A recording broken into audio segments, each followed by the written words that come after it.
저희 이제 아버지가 시골에서 이제 원래 당진에서 저희 아버지가 개척을 하시기 전에 저 시골에서 이제 목회를 하시다가 당진으로 개척을 나오시게 됐는데요. 그때 그 교인 중에 박윤자 집사님이라는 분이 있었어요. 이 박윤자 집사는 굉장히 어렵게 자랐어요. 아버지가 일찍 돌아가시고 엄마하고 할머니하고 이제 그 자랐는데 엄마가 또 이제 재혼을 하게 돼서 이 딸을 이제 할머니한테 맡기고 재혼을 한 거죠. 그래서 할머니 밑에서 컸어요.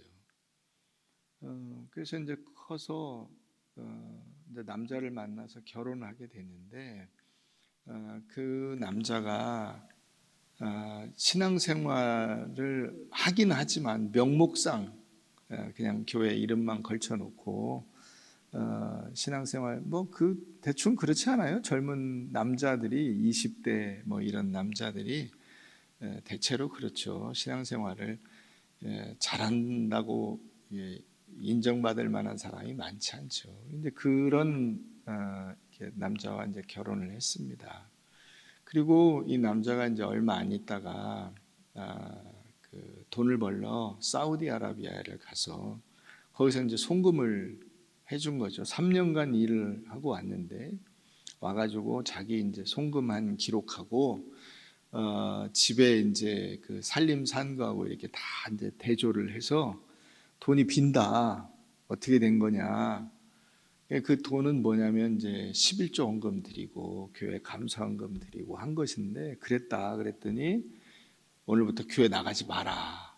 그래가지고 교회를 못 나오게 된 거예요. 그 시골 동네에서.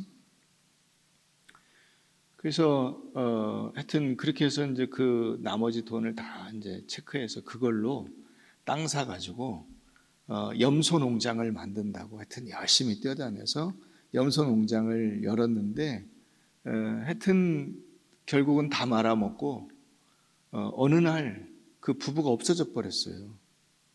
야밤 도주를 한 거죠. 막 빚지고 이러고 이제 어떻게 감당할 길이 없으니까 도망가 버렸어요.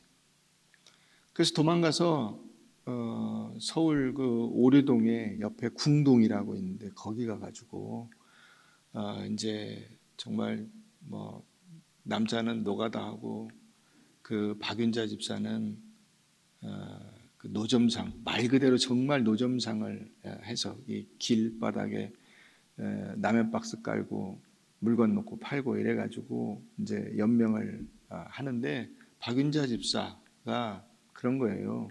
당신 말대로 내가 신앙생활 열심히 하고 교회 11조 내고 수입해서 헌금하고 이렇게 하던 것을 당신이 가로막고 그거 내지 말고 교회도 다니지 말고 그래서 했는데 결과가 뭐냐 이렇게 쫄딱 망한 것이니 이제부터는 내가 내 마음대로 해야 되겠다. 난 교회 등록하고 당신도 교회 등록해라.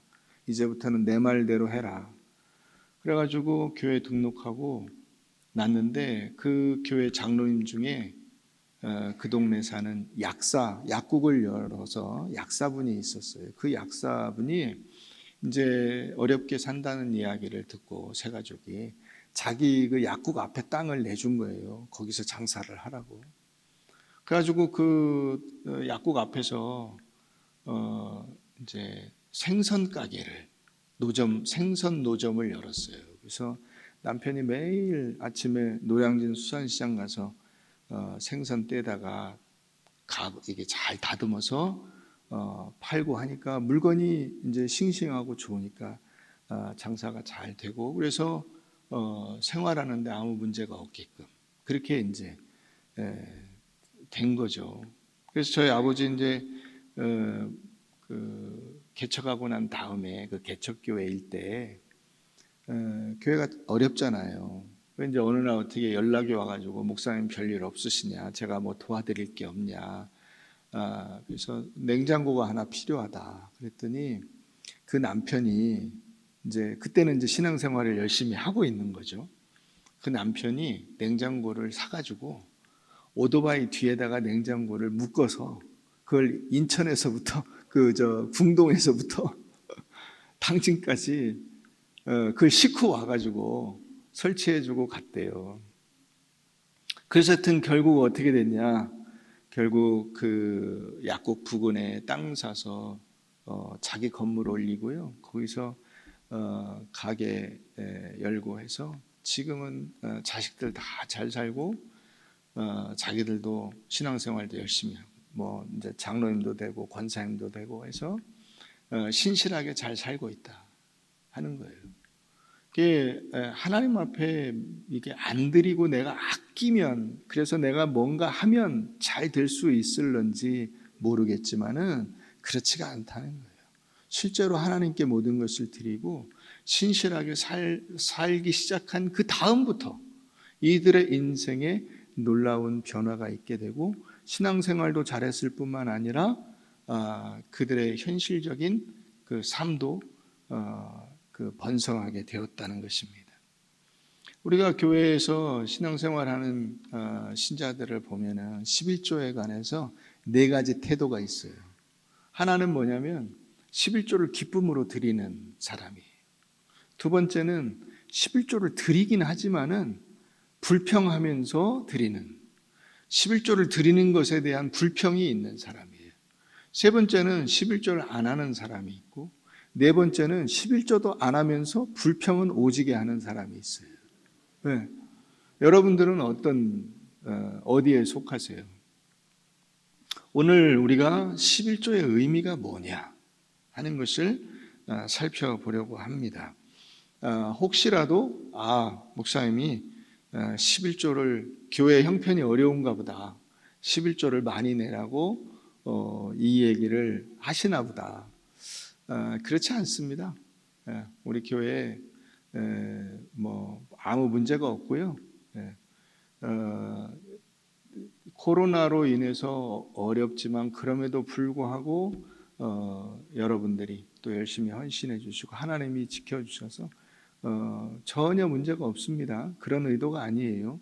진짜로 오늘 이 말씀의 그 본래의 의미가 무언가를 제가 이제 설명을 해드릴 텐데 그 의미와 같이 우리가 하나님의 말씀대로 살아서 여러분들이 흔히 말하는 대로 복받고 예수 믿고 복받고 여러분들의 삶 속에서도 하나님께서 역사하심을 경험케 될 수 있기를 바라는 마음으로 오늘 말씀을 여러분들에게 전합니다.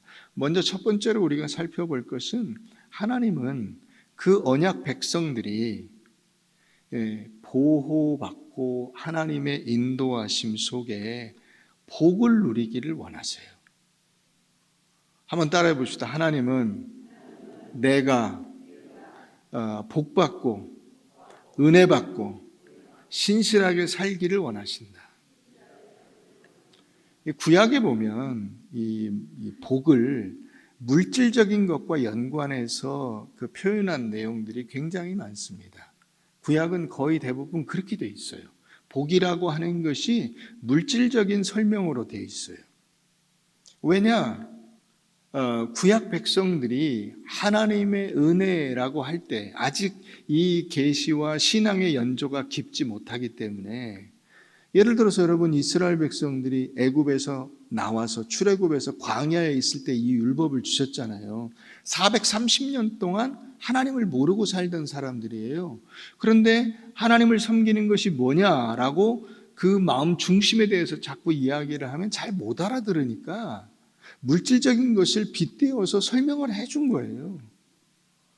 여러분 아이들에게 심부름을 시킨다고 합시다. 이 심부름이라는 것은 부모의 그 사랑과 인정을 받아서 정말 부모의 자녀됨을 확인하는 그런 행위잖아요. 내가 엄마와 아빠와 혹은 뭐 이 가족들을 위해서 내가 가진 조그마한 어떤 재능이나마 아낌없이 그리고 그냥 일상생활 속에서 발휘해서 서로 간에 밀접한 그 관계를 이렇게 쌓는 행위죠. 역시 우리 아들 최고야, 우리 딸 최고야, 그거잖아요.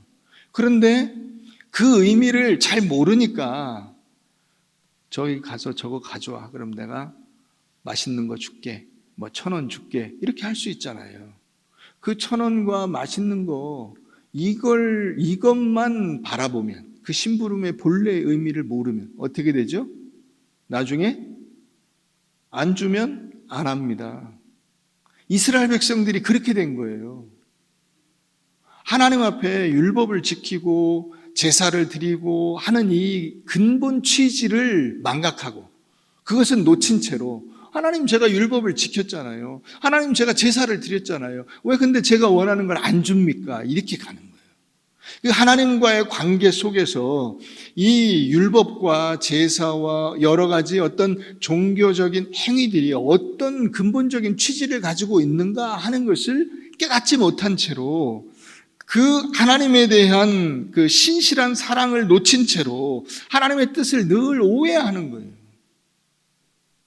그래서 드렸으니까, 제사했으니까, 바쳤으니까 하나님도 나한테 줘야 되지 않냐. 우리가 잘못한 게 뭐 있습니까? 여기 말라기에서 우리가 여러 번 살펴보고 있잖아요. 너희가 나를 무시한다. 내가 하나님을 무시한 게 뭐가 있습니까? 다 제사 드렸잖아요. 제물 드렸잖아요. 그걸 한번 총독에게 드려보라 하는 이런 이 논쟁이 벌어지고 있는 이유가 무엇이냐면, 이제 그 하나님에 대한 근본적인 마음 자세, 이것이 완전히 잘못되어 버린 거예요.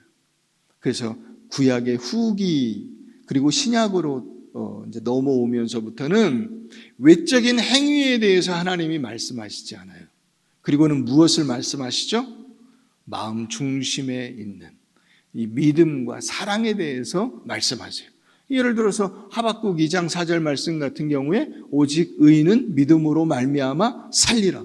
그 전까지는 율법을 지켜서 하나님께 제사를 드려서 사는 것처럼 말씀하셨어요. 율법 내용이 그런 거예요. 그런데 이제 그런 것이 앞만 얘기해도 그 말귀를 못 알아듣고 자꾸 이것을 물질적인 것으로, 외적인 것으로, 행동에 대한 보상으로 하나님 앞에서 이걸 요구하고 착각을 하니까 하나님께서 이제는 그런 것 아니다. 그래서 이제 예수님께 넘어오면, 신약으로 오면 어떻게 되죠? 산상수훈에서 예수님이 그 율법을 뒤집어 주시죠. 더 깊은 의미가 있다고 하는 사실을 말씀해 주시죠. 예를 들어 살인하지 말라라는 말씀을 너희가 들었지만은, 살인은 꼭 칼로 사람을 죽이고 이게 생명을 빼앗아야만 살인이 아니라 그 살인에 이르게 되는 그 마음을 가지고 있으면 살인이다. 그래서 형제를 향해서 욕을 하고 그 마음속에 미움을 가지고 있으면 살인이다. 간음이라는 것이 꼭 남자와 여자가 어떤 그 행위에 이르러야만 간음을 범한 것이 아니라 이미 마음속에 그 간음의 이 밑바탕이 깔리면 그게 간음이다. 그래서 여자를 보고 음욕을 품는 자마다 이미 간음하였느니라 라고 하는 그 근본 취지를 말씀해 주시는 거예요. 그래서 이제 율법사가 그 예수님에게 성경에 그럼 가장 큰 계명이 뭡니까? 하니까 예수님이 말씀하시죠. 하나님 사랑, 이웃 사랑. 내 하나님을 마음을 다하고 목숨을 다하고 성품을 다하고 힘을 다하여 사랑하라 하는 이것이니, 이것이 크고 첫째 되는 계명이요, 둘째는 이와 같으니, 똑같은 얘기라는 거예요. 하나님을 사랑하면 그럼 어떻게 해야 되느냐? 내 이웃을 내 몸과 같이 사랑하라 하는 이것이 율법이요, 그 복음의 강령이라고 해요. 성경 전체를 요약한 거예요. 결국은 우리가 지금 2020년 표어라고 하는 이것이 하나님 사랑, 이웃 사랑이라. 하나님 사랑은 결국 이웃 사랑이고, 이웃을 사랑함으로써 하나님 사랑을 우리가 입증해내는 것이다. 하나님은 이런 과정을 통해서 우리가 하나님을 깨닫고 하나님의 그 신실하심을 경험하며 살기를 원하시는데, 이스라엘 백성들은 이런 데 대해서는 하나도 관심이 없는 거예요. 관심이 없어요. 내게 얼마나 물질적으로 유익이 되냐, 내가 이득을 보냐 손해를 보냐, 내가 그걸 가지고 자랑할 수 있냐 없냐.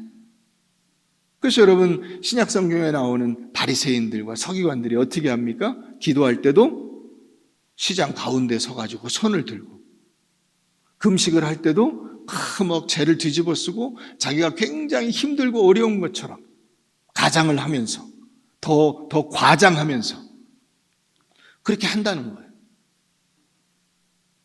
어떻게 하라고 합니까? 그래서 기도할 때 골방으로 들어가라 그래요. 골방이 뭐죠? 친밀한 관계죠. 여러분 사랑해 보셨어요? 사랑하게 되면 사랑하는 사람과만 같이 있고 싶어 하지 다른 사람들이 나타나기를 원치 않아요. 하도 오래돼서 이제 생각도 안 나시죠? 그런 거. 네, 사랑해 본 지가 하도 오래돼가지고 진심으로 사랑하세요? 네, 여러분 사랑하는 사람이 나타나게 되면 사랑하는 사람과만 같이 있게 되고요. 사랑하는 사람이 없으면 어떻게 되죠? 온 세상이 꽉 찬 것 같습니까? 텅 빈 것 같죠. 그러나 사랑하는 사람이 딱 그 자리에 장소에 있게 되면요. 다른 사람은 눈에 안 보이고 그 사람만 눈에 보여요. 이게 사랑이에요. 그게 예수님께서 말씀하시는 거예요. 왜 기도를 할 때 골방으로 가라고 하냐면 그 사랑하는 사람과 그 하나님과의 그 관계 속에서 친밀한 교제를 나누는 것이 기도이기 때문에 그렇습니다. 근데 이거를 이스라엘 백성들이 이해하지 못하는 거예요. 그래서 하나님께서 이 11조를 통해서 오늘 우리에게 질문을 던지시는 겁니다.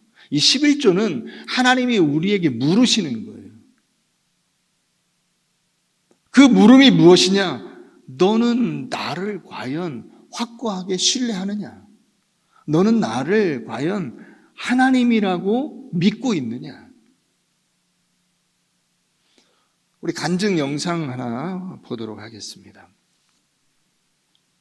제가 요르단에 선교사로 있을 때 북쪽에 있는 지방으로 저희 가족이 내려가게 됐습니다. 그곳에는 학교가 없었기 때문에 이제 홈스쿨링을 해야 되는 상황이 되었습니다. 남편과 제 안에 어떠한 위협이 있었냐면 이 아이들은 앞으로 대학도 못 가고 사람 구실을 제대로 못할 것이다. 그런 생각들이 저희 안에 있어서 저희가 가야 되는 그 선교지 그 시골에 가지 못하고 어떻게 하면 수도에 더 있어서 우리 아이들을 교육시킬 수 있을까 확정되어졌을 때 하나님 우리 아이들의 미래를 어떻게 할 것이냐 통곡을 하면서 울었습니다. 주님께서 제 마음에 한 가지 질문을 하셨어요. 너는 네 평생 동안 내가 너의 하나님으로 단 한 번이라도 부족한 적이 있었냐? 아니요 하나님, 하나님은 내 하나님으로 일평생 동안 한 번도 부족한 적이 없으셨습니다. 그럼 내가 윤태연의 윤도현의 하나님님을 믿느냐? 또 울면서 네 믿습니다 주님. 주님이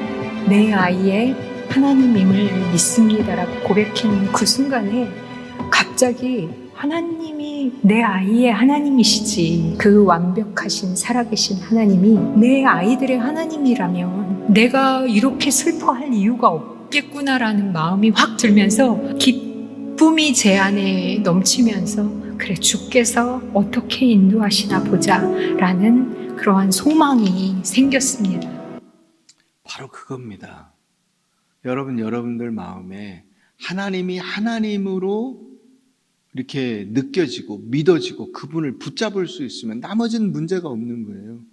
저 선교사가 이제 여러분 선교를 처음에 가면 2년 동안은 그 언어와 문화에 적응할 수 있도록 그렇게 합니다. 그러면 예를 들어서 요르단에 가면 그 암만이라고 하는 수도에서 언어 훈련을 받고 이제 그 다음에 그 기간이 끝나면 이제 본격적인 선교를 위해서 가겠죠. 선교 임지가 나왔는데 그게 저 요르단에서도 저 북쪽에 있는 시골이라는 거예요. 걱정이 되죠. 온 식구가 다 같이 가야 되는데 자기가 아이들을 가리키고 이렇게 해가지고 애들은 대학도 못 가고 이게 뭐 제대로 사랑구실을 할 수 있을까 하는 고민이 생긴다는 거예요. 하나님께서 물으시는 거죠. 너 나를 믿어? 내가 네 하나님이야? 그런데 왜 걱정하지? 지금까지 너의 인생 속에 내가 하나님이 아닌 적이 있었나? 내가 하나님이어서 너에게 부족한 적이 있었나? 물어보신다는 거죠. 오늘 11조는 우리에게 그 질문을 던지는 거예요. 네가 과연 나를 하나님으로 알고 있나? 하나님으로 믿고 있나? 내가 네 인생을 책임져 줄 것을 너 확신하고 있나? 그 질문을 하나님이 던지시는 겁니다. 이스라엘 백성들은 지금 거기에 문제가 생겨 있어요. 왜 형식적인 제사를 드리고 왜 아무렇게나 살고 있냐면 자기들이 자기 인생을 만들어 가야 된다고 생각을 하는 거예요. 그런데 이 신앙의 전통 속에서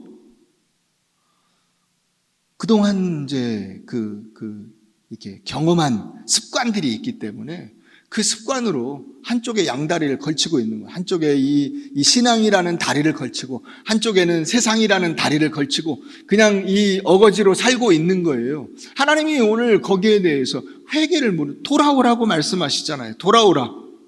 너희가 나의 규례를 떠나 지키지 아니하였도다. 그런즉 내게로 돌아오라. 그리하면 나도 너희에게로 돌아가리라 하였더니 너희가 이르기를 우리가 어떻게 하여야 돌아갈 게 뭐가 있습니까? 우리가 여태 어디 딴 데 왔습니까? 하나님하고 같이 있는데 뭘 돌아오라는 거예요? 라고 말하는 거예요. 그랬더니 하나님이 온전한 11조를 드리고 있나? 라고 묻는 겁니다. 이 물음은 뭐예요? 네가 나를 진짜로 네 삶 속에서 내 인생을 주관하시는, 세밀하게 간섭하시는 너의 아버지로, 너의 왕으로, 너의 주인으로 믿고 있는 거야? 라는 질문을 던지는 겁니다. 그래서 이 회개의 질문을 던지고 계시는 것입니다. 여러분, 회개는 단순히 마음의 돌이킴을 의미하는 것이 아니라 삶의 돌이킴을 의미하는 거예요. 회개는 하나님의 것을 하나님께 돌려드리는 겁니다. 내 것이 아닌 것은 하나님께 다 돌려드리는 거예요. 그건 내 거가 아니에요. 온전한 11조라고 하는 것이 바로 그것입니다. 하나님께 나를 돌려드리는 거예요. 내가 내 게 아니잖아요. 내 인생이 내 게 아니잖아요. 우린 다 내 인생이 내 건 줄 알아요. 내가 내 인생을 산다고 생각을 하는 거예요. 그런데 하나님이 거기에 대해서 근본적인 질문을 던지는 거예요. 내 물질이 내 거야? 너 자신이 너 거야?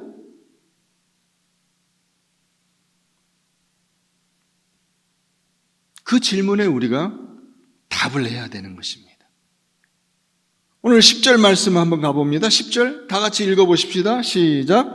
만군의 여호와가 이르노라 너희의 온전한 11조를 창고에 들여 나의 집에 양식이 있게 하고 그것으로 나를 시험하여 내가 하늘 문을 열고 너희에게 복을 쌓을 곳이 없도록 붙지 아니하나 보라. 이게 요절이에요. 여기 온전한 11조라고 하는 이 단어가 의미하는 바가 뭐냐면 이게 액수가 아니라 질적인 기준이에요. 헌금을 많이 내라 이 뜻이 아니고요. 제대로 신앙생활을 해라 이 뜻이에요. 제대로 신앙생활을 해라. 껍데기로 하지 말고 하는 신용만 하지 말고 제대로 믿음을 가지고 온전한 신앙생활을 해라 이 뜻이에요. 온전한 11조라고 하는 그 돈에 여러분들이 자꾸 눈이 어두워져서 그것 자체가 여러분들의 믿음이 불신앙이라는 사실을 나타내 주는 거예요. 여러분 신앙생활을 하려면 제대로 하세요. 온전한 신앙생활을 하세요. 주의를 지키려면 잘 지키시고 11조를 드리려면 잘 드리시고 헌신하고 충성하고 봉사하는 삶을 살려면 그렇게 하세요.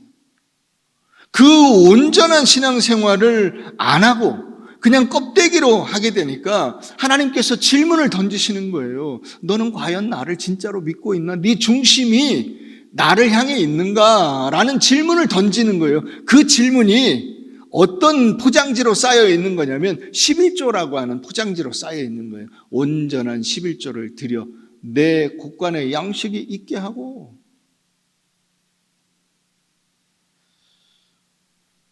11절에 가서 보세요. 거기 보면 만군의 여호와가 이르노라 내가 너희를 위하여 메뚜기를 금하여 이렇게 돼 있죠. 메뚜기 거기 옆에 보면 일자가 있어요. 밑에 보면 뭐라고 돼 있어요? 먹는 자 이렇게 돼 있죠. 원래 이 메뚜기라고 하는 단어는 없어요. 원어에 메뚜기라고 하는 단어가 아니고요. 집어삼키는 자예요. 다 집어삼키는 자. 이게 아칼이라고 해서 전부 먹어치우는 어떤 존재. 그게 이제 그 이스라엘 백성들의 환경 속에서는 메뚜기 메뚜기였을 것이기 때문에 메뚜기라고 번역을 한 것이지 원래 그 단어의 뜻은 다 집어삼키는 자. 곡식 농사를 지었는데 메뚜기가 나타나가지고 다 집어삼켜버렸어요. 하나도 안 남은 거죠. 자, 그 다음에 보세요.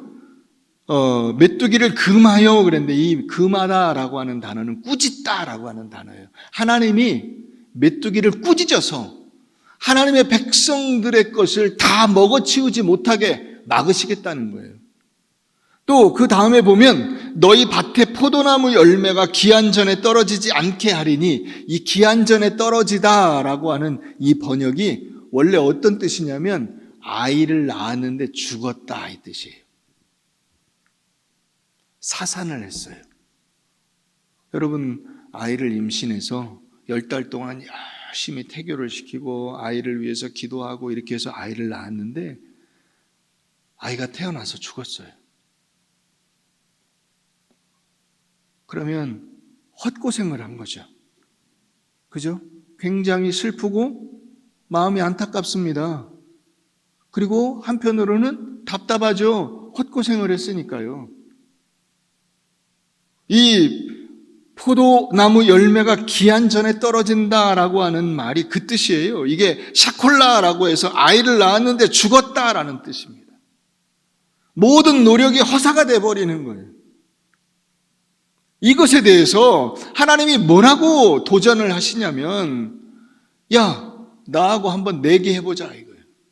네가 온전한 신앙생활을 했을 때 내가 너를 내가 약속한 대로 그렇게 복을 주는지 안 주는지 한번 내기 한번 해보자. 나를 시험해봐라.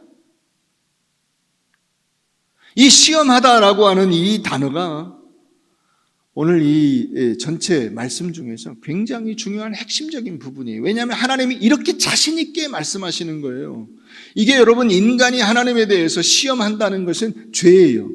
죄. 15절에 보면 나와 있어요. 하나님을 시험하는 자가 화를 면한다 라고 하는 이런 망발을 이스라엘 백성들이 해서 화를 자초하죠. 하나님을 시험한다는 것은 굉장히 하나님에 대한 불순종을 의미해요. 그런데 하나님이 지금 10절에서는 뭐라고 말씀하세요? 시험 한번 해봐라. 이 시험하다라는 단어가 뭐냐면 아주 세밀하게 살피는 거예요. 세밀하게. 흠이 있는지, 기스가 났는지, 제대로 작동을 하는지 안 하는지 이런 것들을 살펴보는 거예요. 하나님의 말씀이 진짜인지 아닌지 이게 지금 겉으로 그냥 여기 성경에 쓰여 있어서 그냥 글씨로 있는 것인지 아니면 실제로 이것이 적용돼서 열매로 맺혀지는 말씀인지 살펴보라는 거예요. 상세하게 조사를 해보라는 거예요. 검사해보라는 겁니다. 여러분 이스라엘 백성들이 가뭄으로 기근으로 메뚜기 재앙으로 흉년으로 심한 고통을 겪고 있었을지 모릅니다. 이런 형편에서 11조를 드리고 헌물을 드리는 것이 힘겨울 수 있어요. 그들이 그렇게 변명을 합니다. 그랬더니 하나님이 뭐라고 하시냐? 나는 그렇게 생각지 않는다는 거예요. 너희가 지금 그렇게 열심히 제대로 온전한 신앙생활을 하다가 어렵게 된 것이 아니라 처음부터 가진 것이 없는 것이 아니라 처음에 풍성한데 하나님께서 잘 그들에게 복을 부어 주셨는데 드릴 수 있었는데 드릴 의무가 있었는데 그 특권과 책임을 감당할 수 있었는데 안 했다는 거예요. 의도적으로 무시하고 하나님의 것을 도적질했어요. 여러분 도둑질을 왜 하죠? 내 주머니를 채우려고 하죠. 남의 것을 왜 빼앗아요? 내 안에 있는 욕심을 채우려고 하는 것이죠. 그게 이스라엘 백성들이 한 일이에요. 하나님의 것을 도둑질해서 내 주머니를 채우고 내 안에 있는 욕심을 채우려고 한 거예요. 하나님은 거기에 대해서 물으시는 겁니다. 그러니까 여러분 이 말씀은 11조가 초점이 아니에요. 11조가 초점이 아니라 하나님에 대한 믿음과 신뢰가 초점이에요. 너는 과연 하나님을, 그 하나님의 존재를, 그분의 말씀을, 그분과의 언약을 진정으로 중요하게 생각하고 그 언약을 붙들고 살 준비가 되어 있는가 하는 것을 물으시는 겁니다. 내가 너에게 모든 것을 다 부어주지 않았나? 내가 너에게 독생자 예수까지 아낌없이 내어줘. 너를 구원하고 너를 살려내고 그래서 너를 하늘의 백성으로 부끄러움 없이 살아갈 수 있도록 만들어주지 않았냐. 그런데 너는 내가 내게 준 것 중에 10분의 1만 한번 드려보라고 이야기하는데도 그것을 못하겠냐. 이 질문을 던지는 거예요.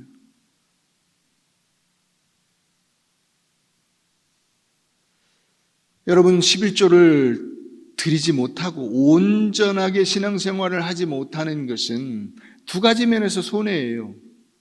하나는 영적인 이 하나님과의 관계 면에서도 올바른 관계 속에서 살지 못하는 그것 때문에 손해이고, 두 번째 손해는 뭐냐면 하나님께서 이 온전한 11조를 드려 그곳으로 나를 시험하여 내가 하늘 문을 열고 너희에게 복을 쌓을 곳이 없도록 붙지 아니하나 보라라고 이렇게 내기를 하듯이 시험해 보라고 대담하게 도전하시는, 약속하시는, 큰 소리를 치시는 이 복을 못 누리는 거예요.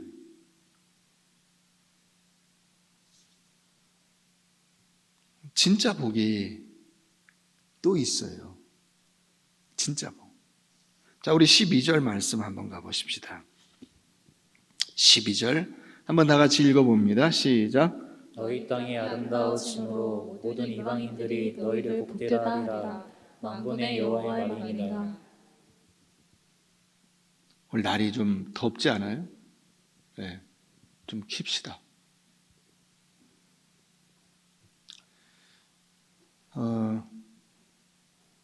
하나님께서 이스라엘 백성들을 구원하시는 그 구원은 구원 자체가 목적이 아니에요. 구원에서 끝나는 것이 아니고 그 구원 이후가 있어요. 자, 한번 따라해 보세요. 하나님의 구원은 끝이 아니고 그 이후에 더 큰 복이 있다.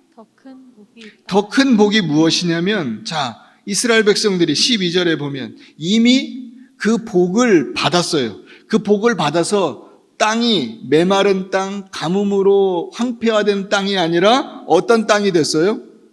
아름다운 땅이 됐어요. 그 땅이 아름다워졌어요. 물질적인 복을 받았어요. 그래서 그 다음에 모든 이방인들이 뭐라고 말을 한다고요?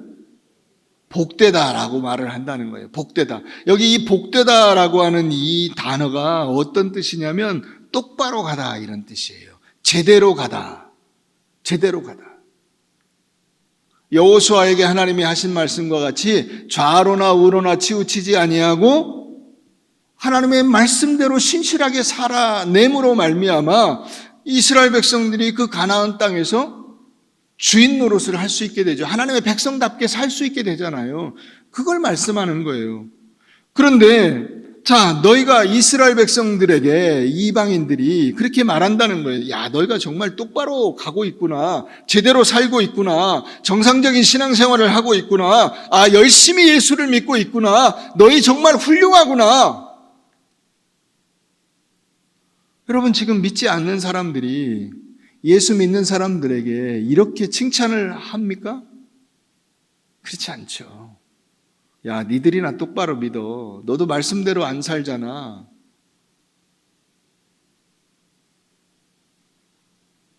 내가 보니까 무슨 목사도 장로도 권사도 집사도 뭐 교회 집사라는데 목사라는데 나쁜 짓 하고 잘못하고 제멋대로 살고 그게 교회냐?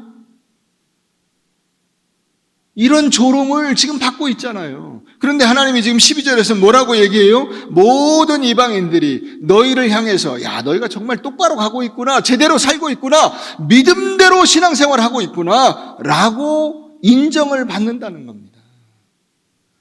여러분, 하나님께서 그 아브라함에게 약속하실 때 그 하나님의 놀라운 이 구원의 목적이 나타나 있어요. 너는 복이 될지라 너로 인하여 온 세계 모든 만민이 복을 받게 할 것이다. 내가.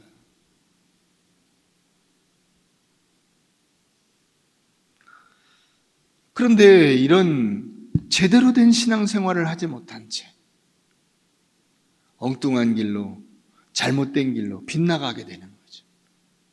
똑바로 가지 않는 거예요. 마태복음 23장 우리 한번 가보십시다. 신약성경 40페이지 마태복음 23장.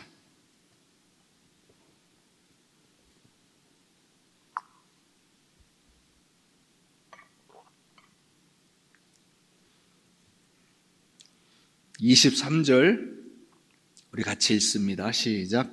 화 있을진저 외식하는 서기관들과 바리새인들이여, 너희가 박하와 회향과 근처의 11조는 들이되 율법에 더 중한 바 정의와 긍휼과 믿음은 버렸도다. 그러나 이것도 행하고 저것도 버리지 말아야 할지니라.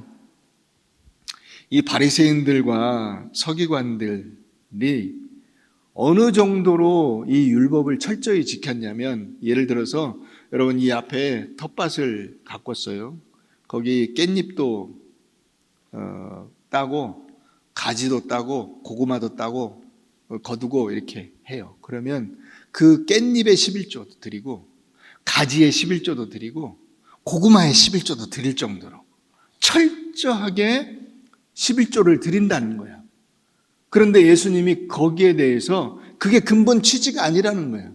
이렇게 11조를 그냥 짜잘한 것까지 다 챙겨가지고 하나도 빠짐없이 11조를 드리는 그 자체가 목적이 아니라, 하나님의 목적은 뭐냐면 우리가 하나님의 백성으로서 말씀대로 정의롭게 사는 거예요. 내가 하나님의 자녀답게 정의로운 삶을 사는 거야. 고아와 과부와 나그네들에게 긍휼을 베푸는 그 긍휼이 있는 자로 사는 거예요. 헤세드의 삶을 사는 거예요. 내가 하나님을 믿고 의지하기 때문에 아까 그 선교사님 얘기대로 내가 그 하나님이 말씀하시기를, 야, 네 인생 속에서 내가 너의 하나님으로서 한 번도 부족한 점이 있었냐? 라고 물으시는 그 믿음을 가지고 있냐고 묻는 거예요. 그게 근본 취지예요. 율법의 근본 취지는 결국 하나님과의 관계예요. 하나님의 말씀대로 내가 살아내는 그 신실한 관계와 믿음 가운데 살아가는 나의 삶이에요. 그런데 이 사람들은 뭐에 매여 있죠? 그 율법의 규정에 매여 있어요. 왜요? 자랑하려고. 내가 이 정도로 철저한 사람이야.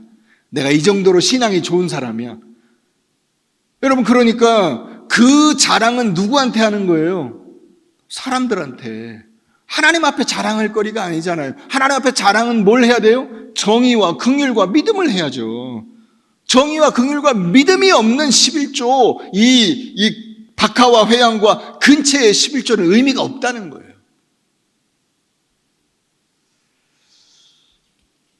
여러분, 이게 똑바로 길을 가는 겁니다. 똑바로 정의와 긍휼과 믿음을 지키며 살아가는 이것이 똑바로 가는 거예요. 그러니까 온전한 11조라는 것은 단순히 그 액수가 문제가 아니라, 내가 진짜로 하나님께 나의 온전한 삶을 다 맡기고 내 인생을 맡기고 하나님이 기뻐하시는 대로 살아가고 있는 그 자녀로서의 위치를 네가 한번 점검해 보라고 말씀하시는 거예요.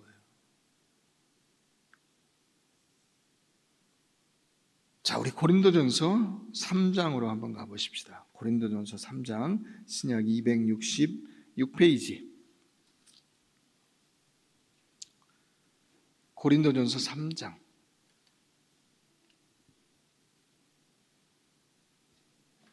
21절부터 보겠습니다. 그런즉 누구든지 사람을 자랑하지 말라. 만물이 다 누구 거예요? 우리 겁니다. 만물이 다 우리 겁니다.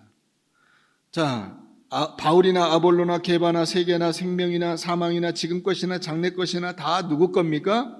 다 우리 겁니다. 자, 그런데 우리는 누구 겁니까?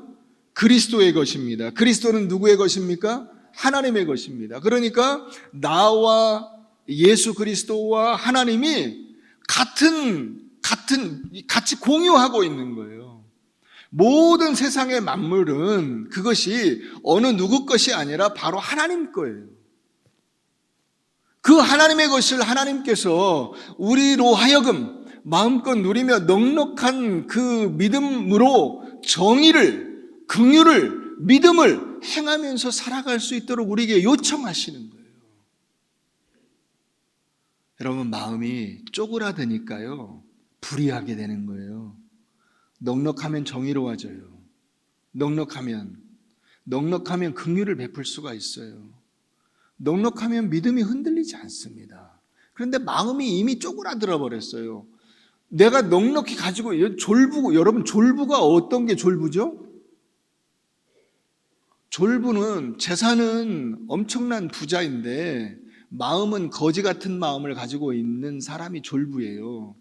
그런데 우리가 하나님께로부터 그와 같은 삶을 살아갈 수가 있는 거예요.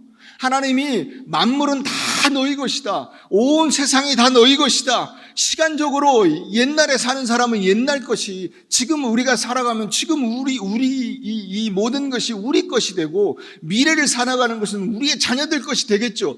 그런 넉넉한 마음을 가지고 살아야 되는데, 마음은 쫌생이로 사는 거예요. 거지로 사는 거예요. 하나님 왜 더 안 줍니까? 한 푼 더 줍시오. 더 줍시오. 더 줍시오. 하고 사는 거예요. 그러지 말라는 거예요, 하나님이. 그러지 말라는 거예요. 그럴 필요가 없어요. 여러분, 그래서 4장 넘어가 보세요. 사람이 마땅히 우리를 뭘로 여기라고요? 그리스도의 파트너로 자기 자신을, 나를 그저 저 이름 없는 이 한 인간이 아니라 예수 그리스도의 파트너로 생각을 하라는 거예요. 하나님과 함께 일을 하는 이 동업자로 생각을 하라는 거예요. 그리고 하나님의 비밀을 맡은 자. 여러분, 비밀을 아무한테나 알려줍니까? 아무한테나 안 알려주죠. 영업 비밀은 더군다나 아무한테나 안 알려줘요. 그런데 하나님께서 그 비밀을 가르쳐줘요. 왜 그렇죠? 하나님의 이 업무의 파트너가 우리이기 때문입니다. 그래서 뭘 기대하시냐면 넉넉한 마음과 신실함을 기대하시는 거예요. 너도 나 같은 마음을 가지고 우리가 서로 신뢰관계 속에서 신실하게 살자. 그래서 맡은 자들에게 구할 것은 충성. 이 충성이라는 단어는 믿음이라는 단어도 되고 신실함이라고 하는 단어도 돼요. 신뢰라고 하는 단어가 됩니다. 믿고 의지할 만한 거예요. 말씀을 정리하겠습니다. 여러분, 수많은 사람들이 신앙생활을 하지만은 그 신앙생활의 본래의 뜻을 알지 못해요. 본래의 뜻. 예배를 왜 드리는지, 헌금을 왜 드리는지, 11조를 왜 드리는지 그 본래의 취지가 없어져 버리고 뭐만 남아있냐. 나 오늘 예배를 드렸어. 나 오늘 헌금했어. 나 11조 드렸어. 여기에 매여요. 근본 취지는 뭐예요? 하나님이 나의 하나님이 되시는 것이고 내가 그분과 이 신뢰 관계 속에서 하나님의 은혜와 사랑을 함께 나누며 기쁨으로 살아가는 거예요. 그것을 놓치면 안 되는 거예요. 그런데 사람들이 어떻게 생각을 하냐면 하나님을 어떻게 믿어? 차라리 돈이 더 나아. 뭐니 해도 뭐니래요. 노후 준비는 돈으로 하는 거예요? 그러니까 여러분들이 이 하나님 안에서의 그 기쁨과 은혜를 알지 못할 뿐만 아니라 하나님께서 약속하신 참된 복을 누리지 못하는 거예요. 여러분, 이제부터라도 우리가 신실한 그 하나님을 믿고 의지하고 살았으면 좋겠어요. 우리를 구원해 주시고 우리를 지금까지 지켜주시고 내 인생을 앞으로도 책임져 주실 그분을 의지하실 수 있기를 바랍니다. 그분이 여러분들에게 손을 내미시는 거예요. 야, 너 나 믿지? 걱정하지 마. 네 인생은 내가 책임져 줄 거야. 뭘 그렇게 걱정이 많아? 코로나로 인해서 많은 사람들이 염려합니다. 앞으로 미래가 어떻게 될지 걱정이라는 거예요. 그래서 막 무슨 법률을 바꾸고 막 어떻게 하고 난리예요. 왜 그렇죠? 정권 잃을까봐 어떻게든지 그 사람들의 표를 모을 수 있는 방법이 뭔가 머리를 썼겠죠. 여러분, 세상은 그렇게 돌아가요. 그런데 우리가 이 장단에 같이 그냥 어울려 버리면 안 되는 거예요. 우리 안에 과연 믿음이 있냐를 물어봐야 돼요. 우리 안에 과연 내가 과연 하나님을 의지하는가를 물어야 되는 거예요. 나와 동행하시는 하나님을 굳게 믿는다면 불안해할 이유가 없고 낙심할 이유가 없고 두려워할 이유가 없어요. 여러분, 그러므로 내 욕심과 내 노력과 내가 열심히 애쓰고 모아서 여러분들의 인생을 살아간다고 하는 그 모든 욕심을 내려놓으실 수 있기를 바랍니다. 그리고 하나님을 의지하십시오. 하나님을. 내 인생의 힘과 능력과 승리는 내가 만들어낼 수 있는 것이 아닙니다. 그것은 하나님만이 내게 주실 수 있는 거예요. 여러분 인생의 진정한 평안과 기쁨이 여러분들이 만들어낼 수 있어요? 아니에요. 하나님만이 주실 수가 있어요. 그게 오늘 본문에서 11조예요. 하나님, 내 삶의 모든 의미와 계획과 매일매일의 일상의 근거가 내게 있지 않습니다. 하나님께 있음을 저는 고백합니다. 라는 마음으로 여러분들이 온전한 11조를 드릴 수 있기를 바라고 온전한 신앙생활을 할 수 있기를 바라고 하나님께 그 승리의 고백으로 나아가실 수 있기를 주의 이름으로 축원합니다.